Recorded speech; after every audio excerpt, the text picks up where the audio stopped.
தென்னாடுடைய சிவனே போற்றி, எந்நாட்டவர்க்கும் இறைவா போற்றி. அனைத்து தமிழ் உள்ளங்களுக்கும் கனிவான வணக்கங்கள். நிகழும் ஸ்ரீ மங்களகரமான சோபகிருது ஆண்டு மாசி மாதம் 18ஆம் தேதி வெள்ளிக்கிழமை அன்று பஞ்சமி திதியில் சுவாதி நட்சத்திரத்தில் துருவ நாமயோகத்தில் தைத்தூலம் காரணத்தினில் அமிர்தயோகம் கூடிய நன்னாளில் இந்த சீர்மிகு மார்ச் மாதம் பிறக்கிறது. பிறக்கப் போகும் இம்மாதம் உங்கள் வாழ்வில் வளமும் நலமும் செல்வ செழிப்பும் பெற்று புதிய வாய்ப்புகள் புதிய வெற்றிகளுடன் மங்களகரமாக அமைய எல்லாம் வல்ல இறைவனை உளமாற வேண்டி விரும்பி கேட்டுக்கொள்கிறேன். இம்மாத கிரக நிலைகளை பார்க்கும் போது மேசத்தில் குருவும், கன்னி ராசியில் கேது பகவானும், மகர ராசியில் செவ்வாய் சுக்கிரனும், கும்ப ராசியில் சனி புதனுடன் சேர்ந்து சூரிய பகவானும் சஞ்சாரம் செய்கின்றனர். மார்ச் 2ஆம் தேதி புதன் பகவான் மீன ராசிக்கும், 8ஆம் தேதி சுக்கிர பகவான் கும்ப ராசிக்கும், 14ஆம் தேதி செவ்வாய் பகவான் கும்ப ராசிக்கும் இடப்பெயர்ச்சி அடைகின்றனர். இந்த கிரக அமைப்பினால் உங்கள் வாழ்வில் இம்மாதம் ஏற்படக்கூடிய சுப மற்றும் அசுப பலன்கள் என்ன என்பதனை பற்றி காண்போம். நடுங்க வைக்கும் குளிரோ தவிக்க விடும் வெயிலோ இல்லாமல் மிக இதமான சூழல் நிலவும் மாதம் இந்த மார்ச் மாதமாகும். பனிக்காலம் முடிந்து வசந்த காலம் துவங்க போகிறது.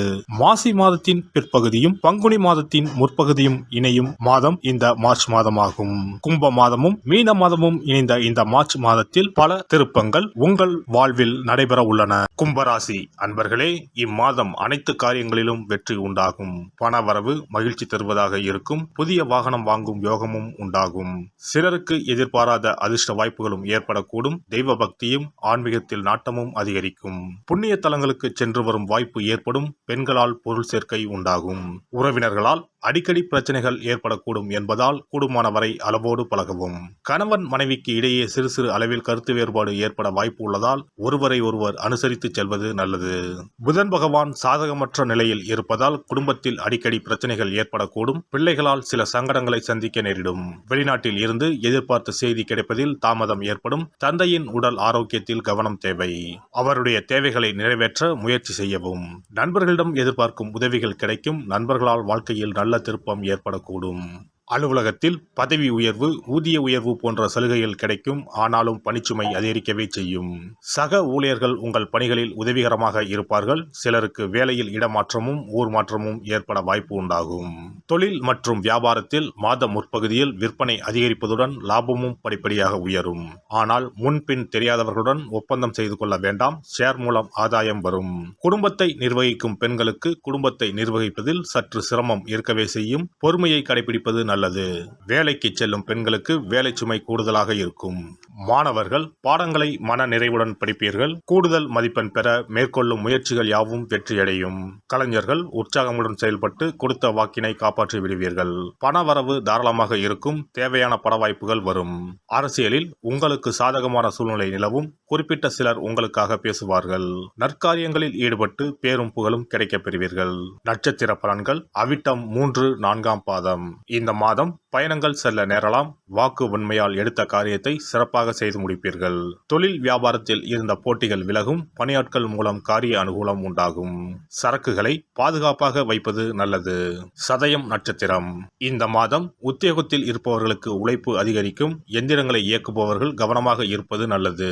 குடும்பத்தில் மகிழ்ச்சியும் குதூகலமும் ஏற்படும். குடும்ப உறுப்பினர்கள் ஒற்றுமையுடன் செயல்படுவார்கள். கணவன் மனைவிக்கு இடையே இருந்த மன வருத்தம் நீங்கும். போராட்டாதி 1, 2, 3ஆம் பாதம். இந்த மாதம் குழந்தைகள் உங்கள் சொல்படி நடப்பது மனதுக்கு மகிழ்ச்சி தரும். சாமர்த்தியமான பேச்சின் மூலம் எடுத்த காரியத்தை வெற்றிகரமாக செய்து முடிப்பீர்கள். தொழில் வியாபாரத்திற்கு தேவையான பண உதவிகள் கிடைக்கும். மாரியம்மனை தீபம் ஏற்றி வழிபட எல்லா துன்பங்களும் நீங்கும். காரிய வெற்றி. இனி இந்த மார்ச் மாதத்தில் மகா சிவராத்திரி எப்போது, இந்த நாளுக்கு அப்படி என்ன சிறப்பு என்பதனை பற்றி காண்போம்.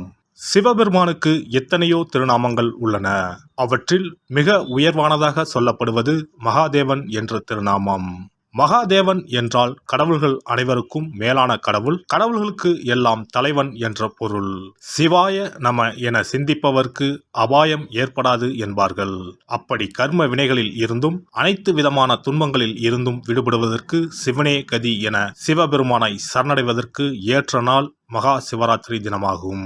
மகா சிவராத்திரி நாளில் சிவபெருமானை முழு மனதுடன் உண்மையான பக்தியுடன் வழிபட்டால் நம்முடைய வேண்டுதல்கள் அனைத்தையும் சிவபெருமான் நிறைவேற்றி வைப்பார் என்பது ஐதீகம். கவலைகள் நீங்கி காரிய வெற்றியை தரக்கூடிய நாள் மகா சிவராத்திரி விரத நாளாகும். சிவபெருமானுக்கு உரிய அஷ்ட விரதங்களில் மிக முக்கியமானது மகா சிவராத்திரி விரதமாகும். சிவபெருமானின் அருளை பெறுவதற்குரிய மிக உன்னதமான புண்ணிய நாளாகும். ஒவ்வொரு மாதமும் தேய்பிறை சதுர்த்தசி திதியில் வருவதை மாத சிவராத்திரி என்றும், மாசி மாதம் தேய்பிறை சதுர்த்தசியில் வருவதை மகா சிவராத்திரி என்றும் கொண்டாடுகிறோம். நாடு முழுவதும் சிவ பக்தர்களால் கோலாகலமாக கொண்டாடப்படும் விழாக்களில் மகா சிவராத்திரி விழாவும் ஒன்று. இந்துக்களின் மிக முக்கியமான விரத நாட்களில் இதுவும் ஒன்று. முப்பெரும் தேவர்களில் ஒருவரான சிவபெருமானுக்குரிய ராத்திரியாக சிவராத்திரி கொண்டாடப்படுகிறது. இந்த ஆண்டு மகா சிவராத்திரி விழா மார்ச் 8ஆம் தேதி கொண்டாடப்பட உள்ளது. அன்று இரவு 8:20 மணிக்கு துவங்கி மார்ச் 9ஆம் தேதி மாலை 6 மணி வரை சதுர்த்தசி திதி உள்ளது. இதனால் மார்ச் 8ஆம் தேதி இரவு 8:30 மணிக்கு பிறகே சிவராத்திரி பூஜையை துவங்க வேண்டும். சூரிய பகவான் கும்பராசியில் பயணம் செய்யும் மாசி மாதத்தில் தேய்பிறை சதுர்த்தி நாளில் முதல் நாள் மாலை துவங்கி அடுத்த நாள் காலை வரை சிவனுக்கு தொடர்ந்து 4 கால பூஜைகள் செய்யப்படும். சிவராத்திரி அன்று இரவு முழுவதும் கண் விழித்து சிவ வழிபாடு செய்து அபிஷேகம், ருத்ராபிஷேகம் செய்து சிவ மந்திரங்களை உச்சரித்து சிவனின் அருளை வேண்டி பிரார்த்தனை செய்ய வேண்டும். ஆன்மீகத்தில் உயர்ந்த நிலையை அடைவதற்கும், துன்பங்கள் மற்றும் பாவங்களில் இருந்து விடுபட்டு மோட்சத்தை அடைவதற்கும் ஏற்ற நாள் இதுவாகும். மகா சிவராத்திரி அன்று அதிகாலையில் எழுந்து புனித நீராடி வீட்டை சுத்தம் செய்து பூஜை அறையில் விளக்கேற்றி வைக்க வேண்டும். பிறகு மாலையில் சிவன் கோவிலுக்கு சென்று அங்கு நடக்கும் அபிஷேகம் பூஜைகளில் கலந்து கொள்ள வேண்டும். அன்று சிவலிங்கத்திற்கு பஞ்சாமிர்த அபிஷேகம் செய்வதும் வில்வ அர்ச்சனை செய்வதும் மிக சிறப்பானதாகும். மகா சிவராத்திரி நாளில் எத்தனை முறை முடியுமோ அத்தனை முறை பஞ்சாட்சர மந்திரமான ஓம் நம சிவாய மந்திரத்தை உச்சரிக்க வேண்டும். இது தவிர சிவபுராணம் பாராயணம் செய்வது மிகவும் சிறப்பானதாகும். இந்த நாளில் ருத்ராபிஷேகம் செய்வதும் கோவில்களில் நடக்கும் ருத்ராபிஷேகத்தில் கலந்து கொள்வதும் மிகவும் சிறப்பானதாகும். இந்த முறையில் மகா சிவராத்திரி விரதம் இருந்தால் முந்தைய 3 பிறவிகளில் செய்த பாவங்கள் நீங்கும். மனக்கவலைகள், நோய்கள், வறுமை நிலை ஆகியன நீங்கும். அதோடு வாழ்வில் அனைத்து விதமான இன்பங்களும் உயர்வும் கிடைக்கும். நாம் செய்யும் வழிபாடு, பூஜை ஆகியவற்றிற்கு 2 மடங்கு பலனை தரக்கூடியது மகா சிவராத்திரி விரதமாகும். சிவபெருமானை வணங்குவதற்கும் அவரின் அருளை பெறுவதற்குமே அவருடைய ஆசி இருந்தால்தான் முடியும். அதனால்தான் அவன் அருளாலே அவன் தாள் பணிந்து என்ற அற்புதமான வாசகத்தின் மூலம் நாம் அறிய முடிகிறது. சிவ அருளை பெற வேண்டும் எனில் அது அத்தனை சுலபமான காரியம் கிடையாது. சிந்தையிலும் செயலிலும் சிவனையே நினைத்து ஒவ்வொரு காரியத்தையும் செய்ய வேண்டும். அப்பேற்பட்ட சிவபெருமானின் அருளை பெற எளிமையான ஒரு நாளை பற்றித்தான் இப்பொழுது நாம் தெரிந்து கொண்டோம். எல்லாம் வல்ல இறையருளால் நீங்களும் உங்கள் அன்பு குடும்பமும் உடல் நலம், நீலாயுள், நிறை செல்வம், உயர் புகழ், மெய்ஞானம் ஓங்கி வாழ்க வளமுடன். இந்த வீடியோ உங்களுக்கு பிடிச்சிருந்தா லைக் பண்ணுங்க, ஷேர் பண்ணுங்க அண்ட் சப்ஸ்கிரைப் பண்ணுங்க. பக்கத்துல இருக்க பெல் ஐகானை கிளிக் பண்ணுங்க. நன்றி, வணக்கம், வாழ்க வளமுடன்.